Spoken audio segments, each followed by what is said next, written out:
어, 존경하는 구옥교회 성도 여러분, 잘 계셨습니까? 궁농소 마을에서 안부 인사 드립니다. 지난 3, 4개월 전에 저는 요한계시록으로 인사를 드렸던 적이 있습니다. 그 이후 저는 마가복음에 대한 공부를 시작했습니다. 사복음서 중에 마가복음을 제일 마지막으로 집중적으로 공부한 것이 이제 처음인데, 그동안 어려운 요한복음까지 헤쳐오면서 마가복음은 아주 쉽게 생각했습니다. 왜냐하면은 성경을 특히 마가복음을 읽어오면서 이해 안 되는 부분이 거의 없었기 때문입니다. 쉬웠고 읽기도 편했습니다. 단어나 그리고 구조적으로 이렇게 꼬아놓은 것도 별로 안 보였기 때문에 그냥 아주 그 시골 장터에서 복음 전도자가 우리에게 쉽게 이야기해주는 그 정도의 깊이로 받아들였고 또 이해할 수 있었습니다. 그렇게 해서 시작한 마가복음은 2달 동안 마가복음만 계속 반복해서 읽으면서 어느 순간인가 좀 당혹스러웠습니다. 2달을 읽었는데 전혀 마가의 구조와 또 마가가 우리에게 전해주고자 하는 주요 메시지들을 알 수가 없었습니다. 표면적으로 전하고자 하는 것은 쉽게 보입니다. 예수가 하나님 아들이고 우리는 그 하나님의 아들 예수를 잘 믿으면 된다고 이렇게 결론을 내릴 수가 있는데, 그걸로는 전혀 정답이 아니라는 생각이 들었습니다. 2달 지나고 나서 포기할까 고민을 하다가 그래도 힘은 빠지지만은 좀 더 해보자 해서 마가 읽기를 계속했습니다. 그리고 하지 않는 그 기도까지도 하게 가면서 우리 하나님께 한 수 가르쳐 달라는 간절한 소원도 드리면서 계속 읽어갔습니다. 3개월이 지나도 전혀 알 수가 없었습니다. 그 전에 쉬웠다는 선입견이 싹 사라지고 복음서 중에 가장 어려운 복음서로 이제 고백할 수 있는 상황이 되었습니다. 그런 중에 약 한 달 전에 마지막으로 이제 붙잡힌 단어가 하나 있었습니다. 귀신이라는 단어인데, 이 귀신이라는 이 단어는 마가복음 처음부터 마지막까지 등장하는 단어입니다. 그래서 마가를 이해하기 위해서는 이 귀신에 대한 이해가 필수적이겠다 싶어서 부랴부랴 또 구호 농장에 찾아가서 선생님께 물었습니다. 마가를 이해하는데 이 귀신이라는 단어가 상당히 중요한 키워드가 될 것 같아서 혹시 공부하신 것이나 또 하실 말씀이 없나 이렇게 물었는데, 마침 최근에 선생님이 계속 저희들에게 전해주시는 그 악의 세력, 악마에 대한 이야기들을 우리에게 많이 해주셨습니다. 이번에 마가복음에 대한 제 물음에 대해서 선생님의 대답 또한 이 악마에 대한 이야기였습니다. 깜짝 놀랐습니다. 분명히 지금 악의 세력에 대한 이야기는 교장 선생님이 벌써 몇 달 전부터 우리에게 전해주고 있는 시리즈 메시지입니다. 그런데 최근에서야 내 마가복음 공부와 선생님의 전해주는 메시지가 이렇게 접점이 있다는 것을 발견하고 한편으로는 기뻤고 또 한편으로는 참 무식하구나는 이런 생각도 들었습니다. 어쨌든 실마리가 풀려서 참 다행스럽습니다. 한 몇 년이 지나야 또 읽혀질까 했던 이 마가복음에 대한 공부가 이제 다시 본격적으로 할 수 있는 실마리를 찾은 것 같아서 기쁘고 또 큰 위로가 됩니다. 마가복음에서 등장하는 이 귀신 이야기는 여러 형태로 나타나고 있습니다. 그 상세한 이야기들은 지금 다 전할 수 없어서 뼈대가 되는, 지금 우리 삶에서 직결되는 이야기 한두 가지만 말씀드리고 오늘 이야기를 맺고자 합니다. 악마는, 악의 세력은 구체적인 역사적 상황 속에서 또 그리고 구체적인 집단 속에서 또 개인 속에서 실현되어진다는 것입니다. 그냥 기순으로 존재하는 것이 아니고 무형의 어떤 힘으로 존재하는 것이 아니고 구체적인 집단이나 개인에 의해서 나타나고 활동되어진다는 사실입니다. 엄청난 이야기이죠. 그럼 오늘날 우리 사회에서 과연 악마는 존재하겠습니까? 또 우리의 주변에서 어떤 상황이, 어떤 존재가 우리에게 악마적인 존재로 나타나고 있는지에 대해서 한번 생각해 볼 필요가 있다 생각합니다. 분명히 마가는 우리에게 악마와 귀신은 어떤 힘으로 존재하지만 결코 무형의 존재로 우리에게 나타나지 않고 구체적인 사람이나 구체적인 조직을 통해서 활동한다는 사실입니다. 여기에 대해서 우리 교장선생님께서 여러 번 지금 말씀해 주고 계시기 때문에 참고해 보시고 또 기록된 이야기들을 한번 되돌려 보시면 많이 도움될 것입니다. 최소한 지금 우리에게 영향을 주고 있는 정치인들 그리고 종교 지도자들에 대한 올바른 진단과 판단을 해야 할 거라 생각되어집니다.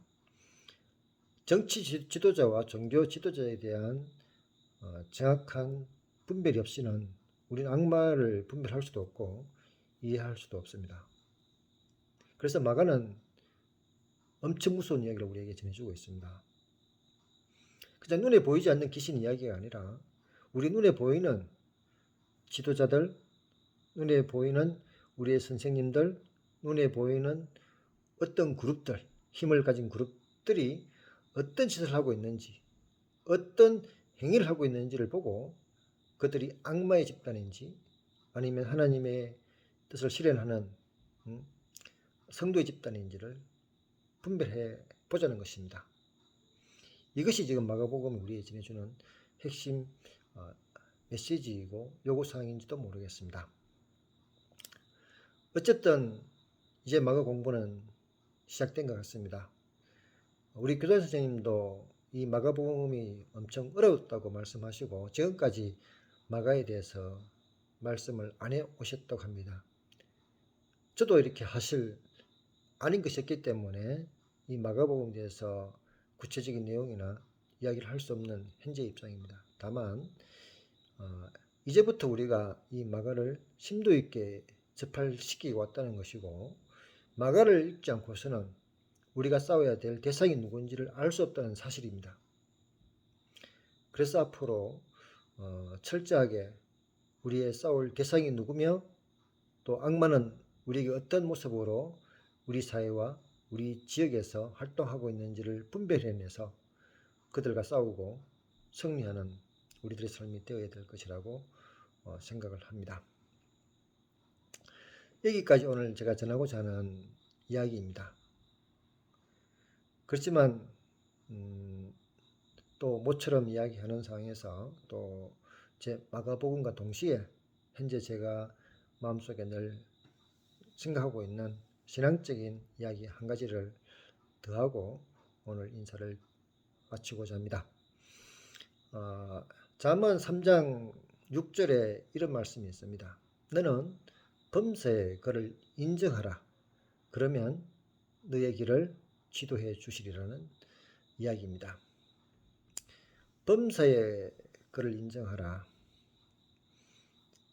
아주 쉽고 그리고 그리 해석이 필요하지 않는 이야기입니다. 사실 범사의 모든 일에 있어서 우리가 하나님을 인정하며 산다는 것은 가장 이상적이고 완벽한 삶의 모습일 것입니다. 다만 우리는 그 완벽한 삶을 위해서 노력하면서 또 실천하면서 살아가고 사는 것이 우리 성도의 길이라 아닌가 이렇게 생각해 볼 수가 있습니다.